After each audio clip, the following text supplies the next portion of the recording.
Hey, what's up, everybody? BDF44 coming at you with another video. All right, so we're talking about the Phoenix Suns and the LA Lakers. 10 games left of the season, y'all. And we are basically behind the Timberwolves, and I believe it is the Thunder for 10th and 9th place. Half a game behind one of those squads. In the mix with the Pelicans as well. I believe they're right there with us with the same record. And then there's a bunch of other teams that are within like a 1 game, 2 game span all the way up to like 4th place with like 3.5 games out of 4th place. So with 10 games left, it ain't like we're actually looking to do anything other than just get in the play-in tournament, hit one of those 7, 8, 9, or 10 spots. And it looks pretty dang doable, especially if we beat a very, very short-handed Phoenix Suns team tonight at home. Very, very, very short-handed. So this is the deal. They don't have Ayton, they don't have Kevin Durant, and the rest of their team is not that good because, like a lot of teams over the years, they've tried to push all of their cap money into 3 players: Chris Paul, Kevin Durant, and Devin Booker. And of course, Ayton's in there somewhere too. I don't know how the hell they do that. I think it's with Ayton's bird rights. Maybe they had a way to do that with Booker's bird rights as well. I don't know. But point is, they got about 4 max players on this team, and everybody else, well, with respect to them, they just are cool guys, cool role players, solid guys for the most part. But, you know, it's not a whole lot of difference between the cachet of their 7th guy and the cachet of their 13th guy. It's pretty much the same level. So after we get past those starting guys, you're going to have opportunities to have advantages on the floor, especially when they have injury issues. So that's what's happening.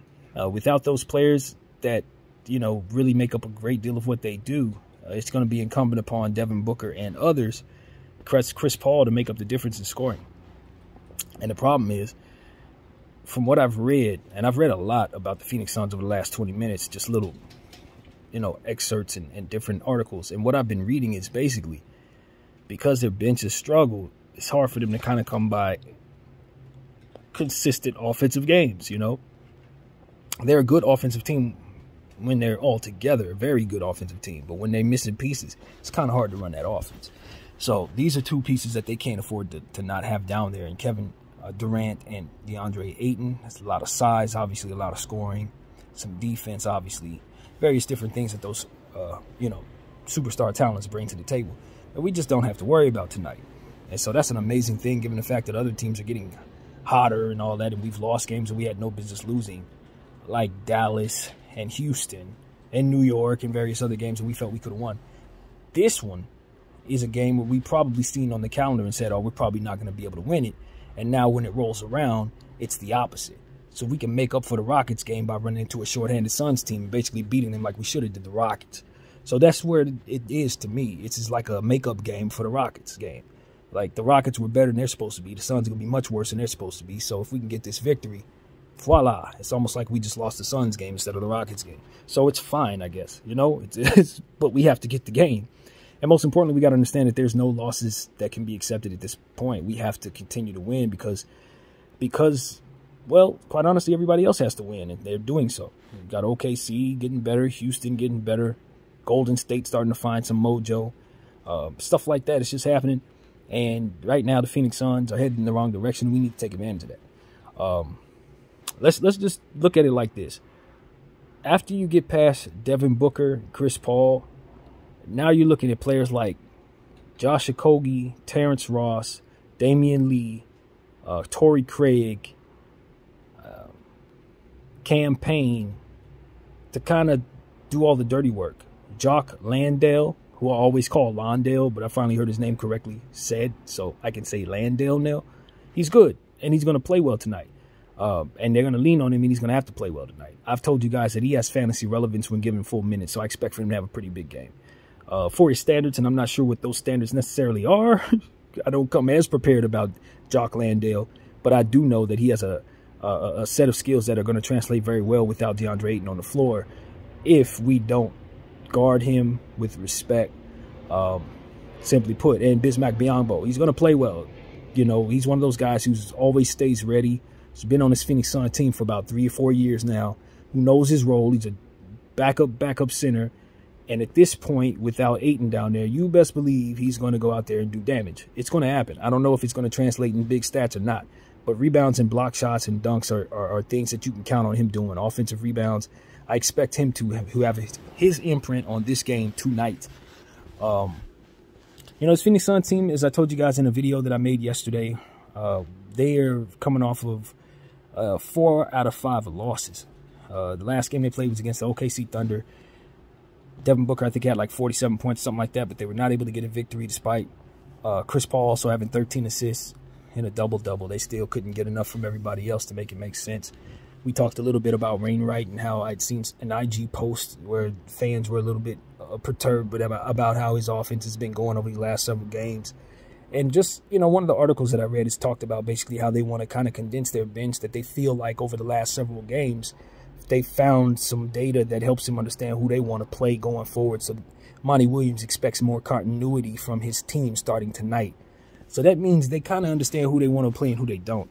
In the articles that I read, Darius Bazley's kind of struggled with plus-minus in limited minutes. However, he did also have a dunk where he damn near jumped from the free throw line about 3 games ago. So I do expect that removing him from the lineup is probably a mistake. I don't think he's going to get worse. I think he's going to get better for them. But they may remove him from the lineup just the same based on the data. They want to lean on Torrey Craig quite a bit. His 3-point shot falls. They like his defense. So, you know, you're going to see him out there. As I said, Terrence Ross. The thing about Terrence Ross is, and this is the complete opposite of what I've been saying about Terrence Ross, so forgive me, new information gives us new opinions. But what I saw was Terrence Ross have a really good defensive assignment against somebody he had played against. I don't remember who it was he was trying to guard, but ultimately he did a decent job. And I was able to tell people that I had seen him, you know, move laterally pretty well. And if he had some length, he could have contested the play. I don't remember who he was trying to guard or nothing like that, but I had sung his praises defensively, even though he didn't get the stop. According to this thing, he's basically not ever getting the stop. According to the data that they said since he's been a Phoenix Sun, he's been shooting like 42% from behind the arc, but he's given up even more defensively. So it's almost like teams are, it's not almost like, teams are most definitely hunting Terrence Ross defensively. And so that's something we need to do as well. There was a play that I was able to witness as well in the highlights that I just watched, where they went up against the Sacramento Kings, and Davion Mitchell took him off the dribble with absolute ease, and he didn't even look like he was moving that fast. So that's something I want to see us take advantage of. When you have Terrence Ross down there, attack him off the dribble. Dennis Schroeder, Austin Reeves, go at him, man. Make that man move side to side because it's not his strength. And he's definitely going to do damage on the other side. So hunt him, and hunt Chris Paul too. You know, he's been accused of being a cone. We talked about it last year when people run around calling him a cone. He's an amazing player, always has been, but at this point in time, he's not guarding anybody. And so we got to put him in a position to be also attacked on the defensive end. And that's what you need to do with this team. You know, Devin Booker's a better defender than people give him credit for, especially as a team defender. He really does do a great job of using his body to stay in front of people and stuff like that. But he ain't a defender either. You know, at the end of the day, this team has some defensive players like Biyombo and Okogie that you will have to respect. But to me, as a team, that's where they're really lacking until they get KD back and make their whole roster kind of fall into place. They're not the greatest defensive team. Also, somebody that we need to account for, Landry Shamet. It was said in one of the articles that he is somebody that contributes to the defensive end and, of course, shoots the ball very well. So they kind of want to lean in on him, and he will probably be part of that mainstay rotation that Monty leans in on. So keep an eye on Landry Shamet. Another guy that they said wasn't doing too well this season, along with Darius Bazley, according to that in Wainwright, was T.J. Warren, who, you know, T.J. Warren's a fantastic player, bubble superstar, a guy who could drop 50 in his sleep when he's healthy, but is infamous for being injury prone.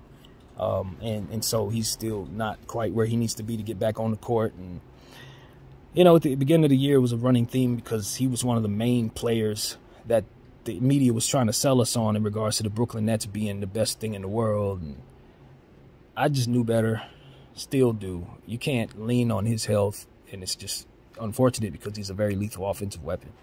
But it is what it is. He's now with the Phoenix Suns, and I think there's a chance that they may call his number tonight just to give him a little offense. But just like anybody else on this team that I've mentioned, you got to attack him.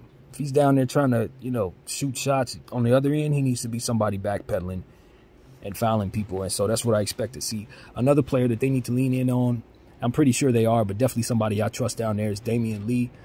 Played for the Golden State Warriors. He earned my respect last playoffs. I was the same guy sitting on here saying, I don't know why he's out there. He's just Steph Curry's, you know, brother-in-law. That's why he got a job. And then he proceeded to make me look very, very foolish. And I've been very, very proud to tell you guys that I now know better. I've seen the light. Damian Lee is a champ. He hits big shots. He has nice moves where he shoots. You know, he can get into the Euro step moves and stuff like that. I saw in the highlights. He's a very good player who should be leaned on a little more, especially with them being shorthanded. So I don't know how much he will do tonight. I'm not expecting he goes off at 30 or nothing like that. But Damian Lee is somebody who can stretch the floor for them, and if we don't respect him, he'll shoot us down. You know, you consider the shooting that they have on this team right now. That's the one thing that I can say that they've improved upon from last year to this. They got themselves some perimeter shooting, and that was a real Achilles heel for them last season, both guarding the perimeter and shooting it. So they went and made sure that Landry was on this team. They got Lee. They got T.J. Warren. Obviously, Devin Booker and Chris Paul in place. Obviously, Kevin Durant, obviously, in place. But, you know, it's just one of those situations where you can see that they've improved in that way. And so we circle back to Josh Okogie because he's been playing really well. 2 games ago, he was able to defeat the Orlando Magic on a shot block against Paolo Banchero as the time expired. He's also somebody who had a fantastic jam. I don't remember which game it was, but he had one of the most ferocious jams that the Suns have had over the last 4 games. And he's also somebody who's been hitting the 3-point shot from the corner very well. So I think he's one of the more improved players out there for them. You got to respect his defense, and you got to respect that he can hit shots now. So I'm excited about that young fella. I know he's a massive body who you can put on different positions and things of that nature. And we're going to have to offset some of the things that he does out there. He's going to be a Vanderbilt for them. And I'm telling you, there's nothing about his game that you shouldn't respect. Even when he was with the Timberwolves, he was somebody, when they called his number, he would come in and be very disruptive. So I expect him to do that for his team tonight, and his number's going to be called a lot. So we better be ready for Josh Okogie, one of their very main role players. You consider him, Landale, Craig. They can provide a formidable front court. Biyombo, those are formidable guys, man. I'm not going to say that they should be able to see Anthony Davis, but they're 4 formidable bodies that should be able to be thrown at him, even though we don't see Ayton out there. So this Suns team was ready for any Ayton injuries. That's essentially what I'm telling you. They have their backups ready for him. And that's something we talked about in regards to ourselves, in regards to our center position.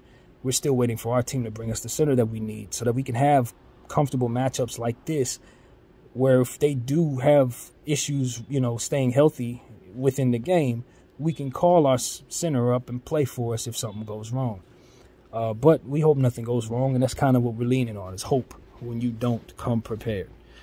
So this is what we're seeing here. You know, we got to give credit to our bench because they've been playing stellar. Even though we've been up and down, we've had good production off the bench. Guys like Austin Reeves coming off of 35, 6 and 6. All-Star Reeves is going to be his new nickname. We know he saved the day. We talked about it, and we want to see him continue on that trajectory of believing in himself and picking up where everybody else may leave off. So I asked him to be a star in that last game, and he did that. He exceeded what it is that I was asking of him, and I felt like I was listened to. So shout out to Austin Reeves, even though I don't know if he follows me, you know what I'm saying? But what I can say is when you call somebody out and you see them respond in that way, it definitely makes you feel like you're being listened to, even if you're not. So thank you, A. Reeves, for doing what it is that I'm asking you to do. And I'm asking you again to put forth yet another good performance, star-like performance against a shorthanded Suns squad. You know, I also want to give credit to Dennis Schroeder because I know he's been demoted a little bit and his minutes have kind of been taken from him. But he's also been somebody who's played well, and I think is an unsung hero on this team just because of how we take him for granted in certain areas and because of some of the bad games that we've seen him play. In fact, he was part of small ball lineups earlier in the season that was so ugly for us. All of those different things just put us in a position to understand that he's a player that we need to not take for granted and see him in a position to succeed and just put us in the ultimate position to believe in ourselves as a unit and kind of divvy out some of that support that we give to some of the guys on the team more regularly. So I want to make sure that we give our flowers to Dennis Schroeder and just encourage him to get back to playing well, because I don't think we're as good a team if he's not playing like the superstar caliber confident player that he is. He may not be a superstar in this league, but you can't tell him that. And that's what I'm telling you. He's going to go out there and try to get 30 and 10. He's going to go out there and play confident. He had 3 threes in the first half of the last game, along with Troy Brown, just basically shot Orlando out of it early. And that's what we need, more continued confidence from Dennis Schroeder, and just overall him doing his very best down the stretch of these last 10 games, whether he's off the bench or starting. Give us what we need, because if you do that, we'll win. So that's one thing I wanted to say. Anthony Davis, we talked a lot about him. We've been getting on his case. He told us to relax. All right, brother. You said you got this. Go get it. I'm not going to pile it on any further. All that I had to say has been said. All of the challenges are out there. I want you to go out and play your best and give us what it is that you can give us. And if it comes out with a victory, we'll be happy. And if it comes out with us losing, we'll blame you. It's just what to expect. Coach Ham, you know, same thing, bro. We're going to give you a lot of blame if it goes wrong. I look at myself as a coach killer on this channel because I'm always getting on coaches, probably more so than anybody else. But at the end of the day, it's because I know how much they're responsible for. I know what it is that they can do to contribute to winning. And I know if they put the wrong players on the floor, it doesn't matter how hard people play, they're going to be at a disadvantage, and it's going to lead to them not being confident and not being successful. And that is why I'm always killing coaches. So please, I don't want to kill coaches. I don't want to be somebody that's blaming Darvin Ham for stuff that he doesn't need to be blamed for. But at the end of the day, I call it like I see it. In every single game, there's some type of rotation that I have to honestly say leaves us at a disadvantage. And I'm not wavering from that. He's going to have to do better in making sure size is on the floor. And if he does that, there won't be reason to talk bad about him. So that's really what it starts and finishes with me. I don't care too much about him not using his challenges. To be honest with you, I don't know that I would use challenges much better than he does, honestly. Sometimes you just want to hold on to them because you know they don't replenish, whether you use them successfully or not.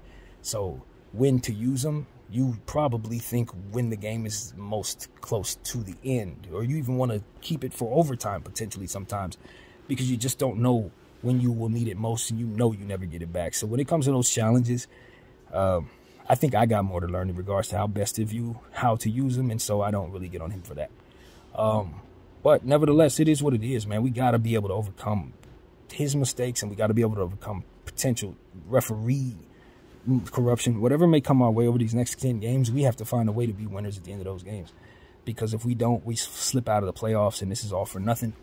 And then all the worst of things can manifest from a losing season, and then a bunch of free agents having to figure out if they want to come back. So that's what we don't want. We got to beat the Suns tonight, and we think that's a doable thing. This is doable. This team is not very good. Devin Booker is an amazing player, but they've been losing games without Kevin. They've been losing games that, you know, quite honestly, they can't afford to lose. Yeah, and, you know, I think this is yet another one that could continue to send them down further in the standings. Let me tell you something. Me personally, as a Laker fan, I want the Suns to move further down, because I think it strategizes the playoffs a lot better for the Western Conference. I want the Suns to fall to 7th place. I want the Suns to fall to 8th place, because I know for a fact they're going to upset the Kings, they're going to upset the Denver Nuggets if they can stay healthy, or those teams will beat them and eliminate them, and we don't have to worry about it. Either way, I want the Suns to have a matchup that is tough in the first round for the betterment of the Western Conference as a whole, because if they fall, it's going to be a better first round. So that's just my own personal thing, man. I'm not a fan of them. Obviously, I'm a fan of us. So anything that's going to allow us the best path is the best one for me. I think just making the playoffs is the goal that we want to have. If we're lucky to see anybody, we should celebrate, because right now we're outside of it, and it's a lot of teams fighting around us, of course, to get it. So let's go out there and follow our, and I'm going to say this with a lot of confidence, our leader, Austin Reeves. Yes, he was definitely the leader of the last game, and his confidence and his performance ultimately put us in a position to succeed and beat the Orlando Magic. If he don't get his career high 35 and all the things that he did, I'm pretty damn certain we walk away with yet another loss, and we're talking about a 3rd straight loss and being probably 2 games behind 10th place or something very, very unfortunate like what Dame is dealing with. So we don't want to be in Dame's spot. We don't want to keep losing bad games. So let's turn the corner. Anthony Davis has played bad, but we've also had about 2 days in between the last game. A lot has been said. He's absorbed it all, and now it's time for him to respond. He told us all to relax. I'm gonna relax, but I'm gonna need him to perform if he wants to keep me relaxed. Because if he doesn't give us a victory tonight and let his presence be felt against a not a short team, they're long, but not a very talented front court, we're gonna be talking about how he yet again didn't take advantage of a not so talented front court. Christian Wood and the guys from Dallas were able to neutralize him, which is not something you should ever see, just ever. You know, the type of players they are over there, they should not be even remotely slowing down the greatness of Anthony Davis offensively. Much has been said about his 4 blocks in the last game. I was appreciative of how much he was able to show us on the defensive end. But even then, when we talk about the Dallas game, defensive mistakes down the stretch that hurt us. So it's on Anthony to not just tell us to relax, but for him to make it so that we are relaxed by bouncing back, not only on the defensive end where we know he can do good things, but down the stretch of the game on both ends and throughout the meat and potatoes of the game offensively, so that we can feel confident that we're getting from him what it is that we're paying for. And that's the truth, man. I think that Anthony Davis is worth every penny, but he's going to have to continue to prove that here, because we are not just about having stars, but having them win for us. And I don't think that's too much to ask, because with his talent level, we should be piling up championships next to LeBron James. So Bron is up and running around. I know it. I see it. He wants us to see that he is on his feet with no walking boot, jogging to the back of the arena real fast. He wants people to know that he's pretty much in a space where he could see his return very soon. I ain't saying he come back this game and next game or the game after that, but I'm telling you that it ain't going to be long before LeBron James is back on his floor, especially if we win. We win tonight, we win the next game, I got a feeling he's going to wake up feeling so good for Chicago. I just got a weird feeling about that. He's ready. He's ready to be ready, put it like that. He may not be physically ready, but he's ready to be ready, man. He's ready to get back out here and shut people up. I can feel it. He's standing in the corner like the many-faced God. Anybody watch Game of Thrones? I just saw him online right now, kind of sitting in the corner wearing all black at this practice facility, just staring. And I'm like, yo, this dude, he's ready to shut some people up. He's ready to shut some people up. He's ready to make a push. I don't know what else his mindset is, but I know he's ready to finish this Lakers season off with a bang. I can sense it. He's ready. He's going for it. And so I just want people to know what I see in LeBron James. I see it. And I see what he's doing. I see how he's moving. So, you know, it's all black affair. It's on the team to carry themselves toward victories in the short term so that we have something to play for, and that's outside of his control. But he is in a mindset. He's in a mindset, and I'm sensing it. And he wasn't too happy at Picture Day yesterday and all of that, but he's ready to shut some people up. And I'm expecting him to do that when he returns. So I'm of the mindset the Lakers probably will get a chance to make these playoffs. There's either or, either way. This is a big game. We have lost games like this repeatedly over the last 3 weeks where players are not playing, the best players aren't on the floor, and we still lose. Jalen Brunson, who else was it? Luka Doncic, Zion. No, we won. We beat the Pelicans. But it's like we're losing the teams without their best players. So let's put an end to that. We're at home, comfortable in our own gym. Comfortable, I say with quotations, because I don't know how comfortable people are in this building. Most of this damn team plays better on the road, honestly. But whatever. We're home today. Phoenix has to play on the road tonight. We got a confident Devin Booker, a confident, healthy Chris Paul, and a bunch of role players who've been talked bad about lately. A bunch of role players who've been blamed for the losses lately. A bunch of role players who are capable. If they're not overly talented, if they were slotted properly where they needed to be, they would be able to perform just fine from proper positions. Salute to Kobe Minute. But you know what I mean? Guys who are 8th guys being asked to be 6th guys. But they would be fine 8th guys. You know what I mean? They would be just fine. So it's like, I don't know if that translates to them being able to overachieve, but I know if you leave Damian Lee open, he can hit 3 threes. I know if you leave Landry Shamet open, he can hit 3 threes. I know if you leave Devin Booker open, he can hit 8 threes. This is a perimeter defense night, if nothing else. They're not really good at defending the paint, from what I understand. They're going to try hard. Guys like Biyombo are known for rebounding, blocking shots. But at the end of the day, you should be able to have some success driving at the rim on them without Ayton down there. They don't guard that particularly well. And they're going to be leaning on Okogie a lot to help them there. So attack, attack, attack, man. I want Lonnie Walker to play. I know he's probably not going to.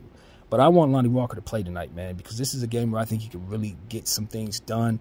Those guys on the other side, they're like him, Landry Shamet, Lee. Those are matchups he can see. Those are matchups that he can go toe-to-toe with them dudes and probably win those matchups. And he's just sitting on the back of our benches if he can't help us, and I just know better, man. I know better. Lonnie Walker, this is a Lonnie Walker night. This night is a night you call Lonnie's number, but it's probably not going to happen. So, yeah, that's what I'm looking at. We recalled Max Christie, sent him down to the G League for, like, one game. He got about 16 points, I think they said, 5 rebounds. Nice playing time. That's the most important thing for me for guys like that. Just make sure they're running, man. Sitting on our bench, getting cold, not playing no reps. Nah, he should be in the G League running 30 minutes a night. So, that's what I want to see us do. Continue to send him down there and let him get his reps. If we're not going to use him this year, which it looks like we're not. But let me be on the record saying I know he would have helped us. And still will if we decide to call his number. So, yeah, man. D'Angelo Russell, he's been quiet and not very good since coming back from the ankle injury, and that is not a good precedent. Ever since the Lakers said, we're choosing him over Kyrie, he's been putrid.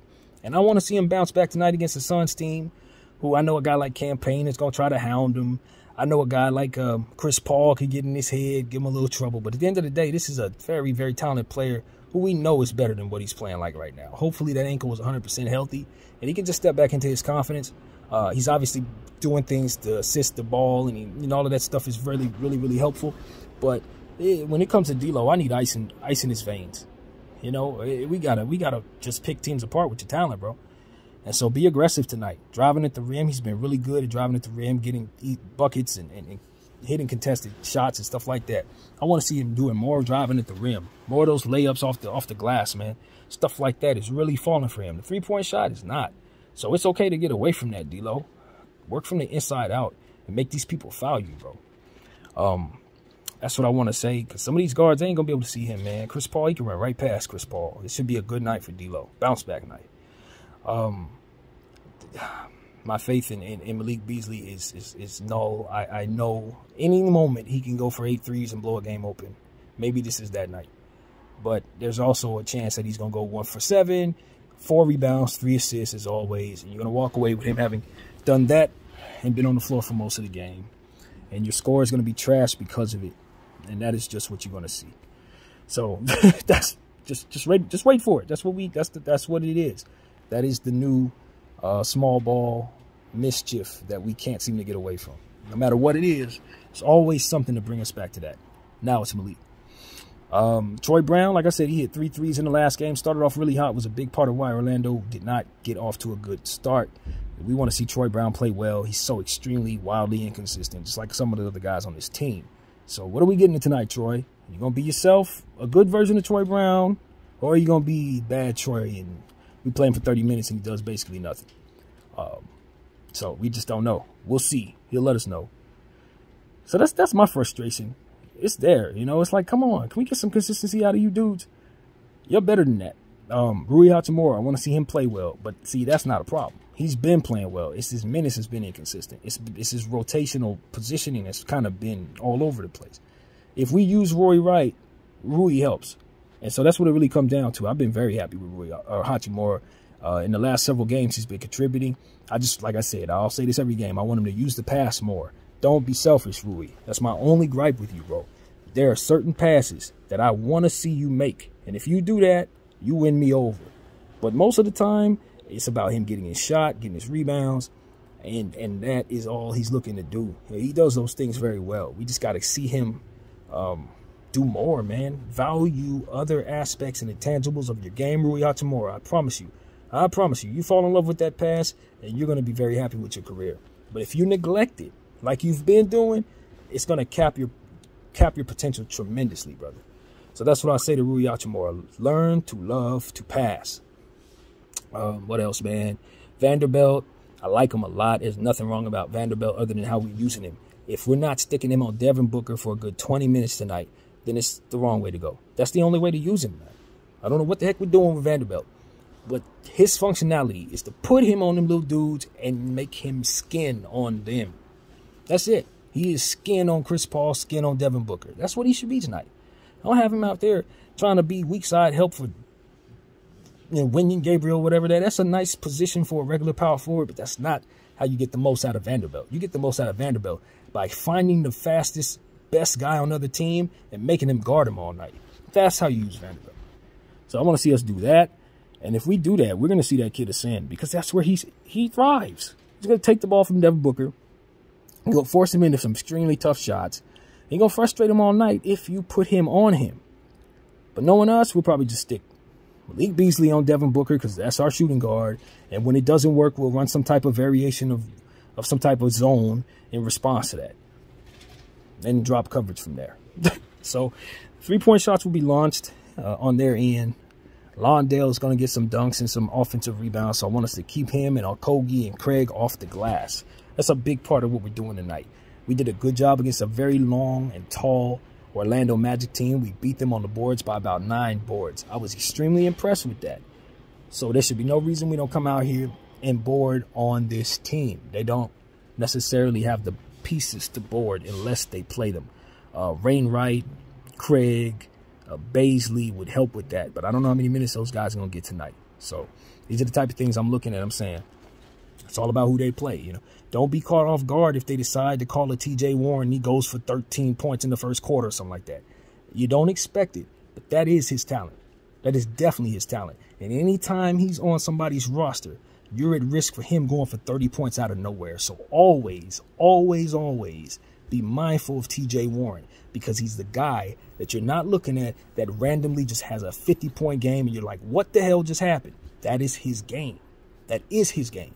And I know it, and he ain't never going to catch me off guard. Just like Alvarado ain't going to catch me off guard with his inbound steal, TJ Warren ain't going to catch me off guard by playing like an all-star for 1 game out of the season. If this is that game, we need to be ready and throw double teams at him like he's Kevin Durant because he's that great once in a blue moon, and that blue moon does come around. It really does with TJ Warren.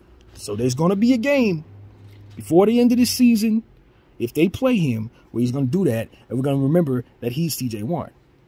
The most injury-prone, gifted scorer probably in the game today. Honestly. So that is exactly who he is. I don't think he'll probably get a single minute tonight. But if he does, there's a 1-2% chance that he goes for 60 points. Like, literally.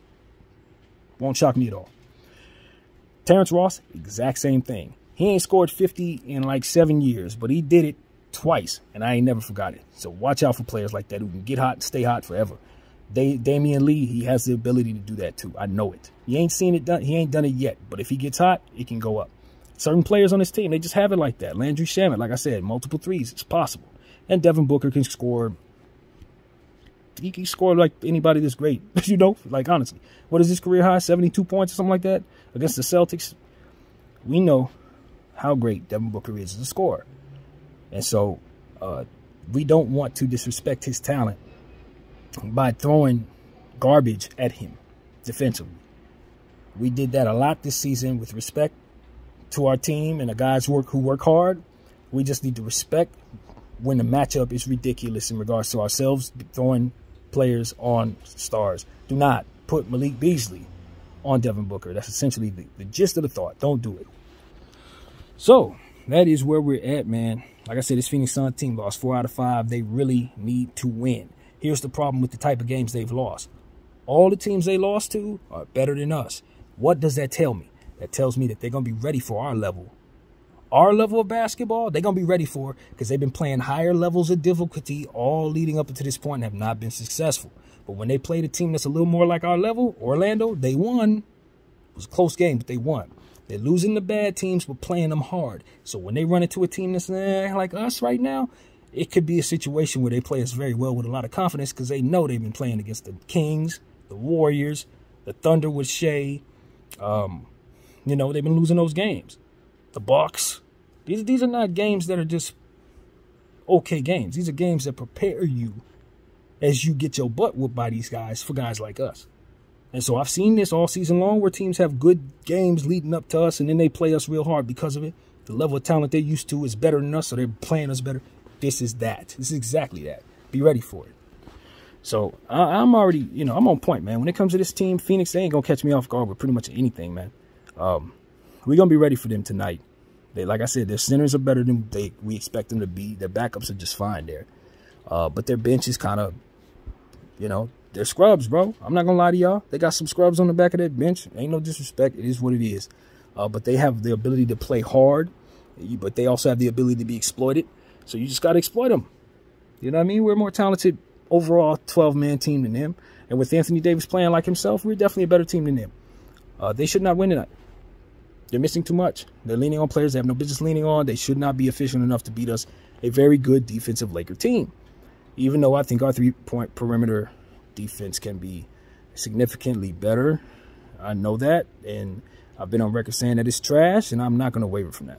We can be the best defensive team as of late, but it may not translate to the eye test as it pertains to how we are guarding the perimeter. I want to see us put a hand in people's faces, close out better, don't foul out there, stuff like that, man. Also,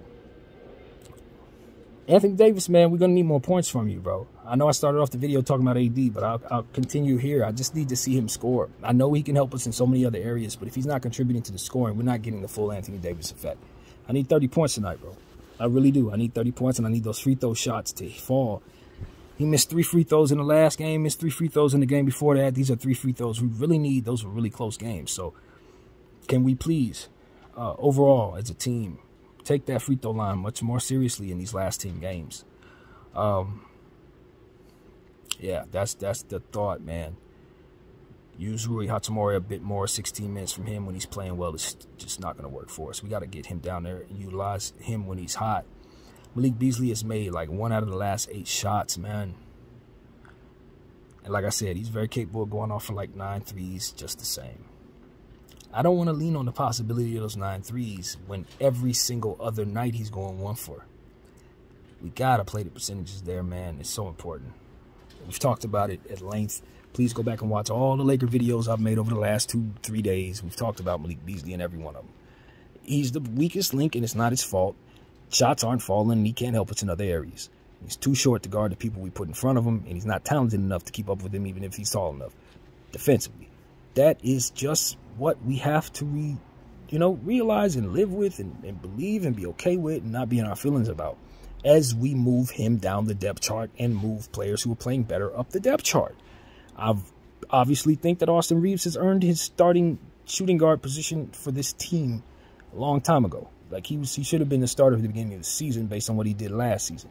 But we respect that because of how the roster was constructed and Russell Westbrook's presence, that it probably made more sense to just allow him to come off the bench even for this season. But he's been our starting shooting guard based on the production all season long. He has. He's been worthy of being the starter the whole time. So I would like to see us honor that and just allow him to at least see the starting lineup maybe once in response to how excellent he's been, knowing that he's not a 6th Man of the Year candidate. It really doesn't help him to just be coming off the bench being one of the best players when we suck as a team, with our record. I mean, let's acknowledge that the shooting guard position is the very position that's destroying us, and then proceed to look and see we have one of the hottest shooting guards in the league right now. What the hell sense does that make? Like, that's what I want Darvin Ham to understand. Like, you do know that Austin Reaves' name is like the hottest name on the block right now for the shooting guard position. And the shooting guard position is why we're losing. This stuff is fireable, man. These are the things you fire people over. So I just want us to acknowledge that somehow and get Austin Reaves able to see some starting nods, man. Get him down there. I don't care if you have to play him at the 3. Get him down there. So that's what I want to say, man. I don't appreciate the fact that we could lose this player, and that could be a factor in his motivation. They ain't start me. No matter how well I played, they just put other people in front of me. That should not be a reason he signed somewhere else, man. So I read that they have mutual interest in re-signing. I don't think Austin Reaves wants to leave. We certainly don't want him to. He'll have opportunities to do that if he wants. But at the end of the day, if we just respect the kid and put the ball in his hands and let him play make like we're supposed to, we ain't going to have to worry too much. He's going to help us win, and he's going to be happy. He's going to want to re-sign even further. So that's what I want to see us do, man. Empower Austin Reaves. Damn it. He's literally like our 3rd best player as of right now. Does anybody not realize that? I don't think Laker Nation's not realizing that. So can we get him the ball and let him get his shots up and acknowledge this 35-point, 6 assist, 6 rebound game so that we can have our best talent doing our best stuff, man. That's all. Have our best talent doing our best stuff. and not leaning on people who are just not able to deliver. So that is my request, man. That's really all there is to it. Phoenix Suns ain't that great of a team without KD and Ayton. They're just not.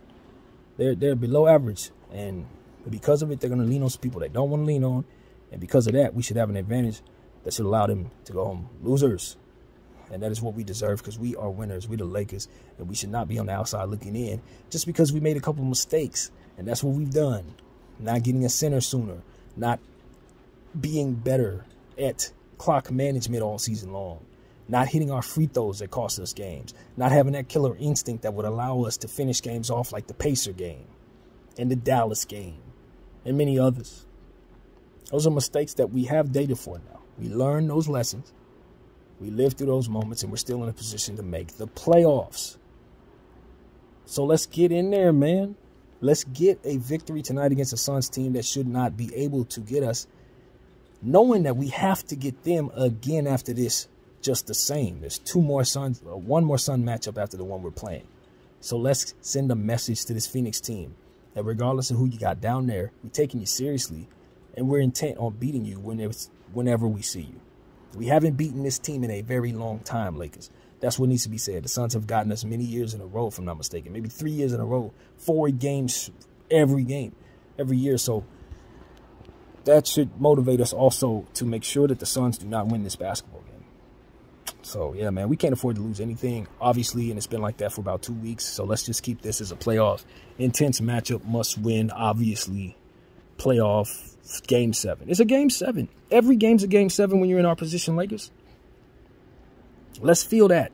Let's absorb that. Let's make that pressure something we are okay with, because that is what our reality is. It is game 7 tonight versus the Phoenix Suns at home. You are going to play for your playoff life. This is a play-in tournament game for all the marbles. That's how you got to approach it. And to make every playoff, every free throw, every possession, and everything that you're doing count.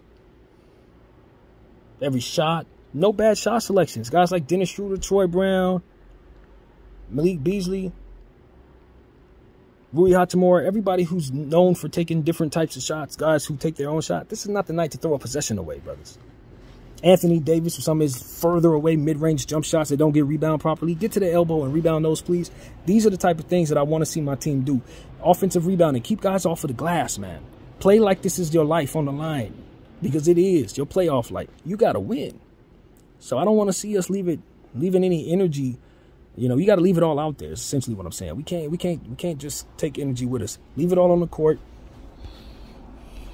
and let's live with the results. You know, that's the urgency, man.